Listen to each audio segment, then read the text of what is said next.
السلام علیکم ملګرو، خدای دې وکړي چې روغ او جوړ بیاست ملګرو. زه نن تاسو ته درښیم د موبایل په ذریعه هر پاڼه یا چیک یا عکس د خط وي یا په دیوالۍ یا په نور شي باندې تاسو یې په اساني سره ترجمه کولی شئ ملګرو.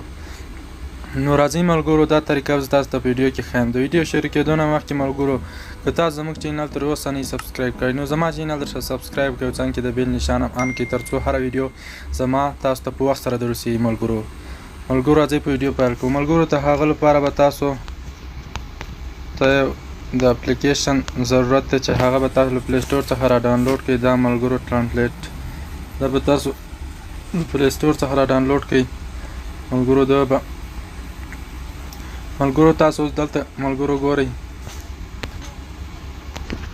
ملګرو، اوله سر کې ملګرو تاسو دلته خپل ژبې انتخاب کړئ. دلته پښتو انتخاب کړئ، دلته چې کومه ژبې ته ترجمه کوي هغه به انتخاب کړئ. دلته چې کله انتخاب کړو ملګرو، مثال دلته زه لیکم ستا نوم څه دی.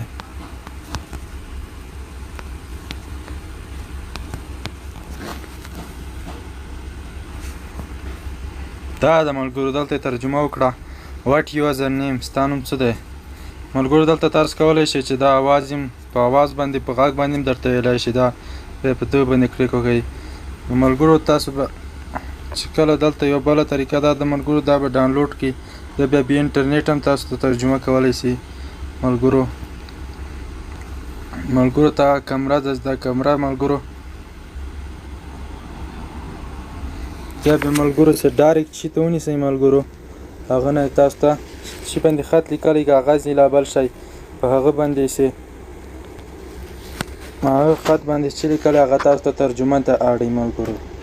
نو دا ملګرو دا یو ډېر مهم اپلیکیشن دی ملګرو. چا چې انګلیش نه زده هغو لپاره ډېر اړین اپلیکیشن دی ملګرو. هیله لرم چې ویډیو مو خوښه سوي. چینل ضروري سبسکرایب کړئ، ویډیو نور ملګرو سره شیر کړئ چې هغه هم ګټه واخلي ترنه.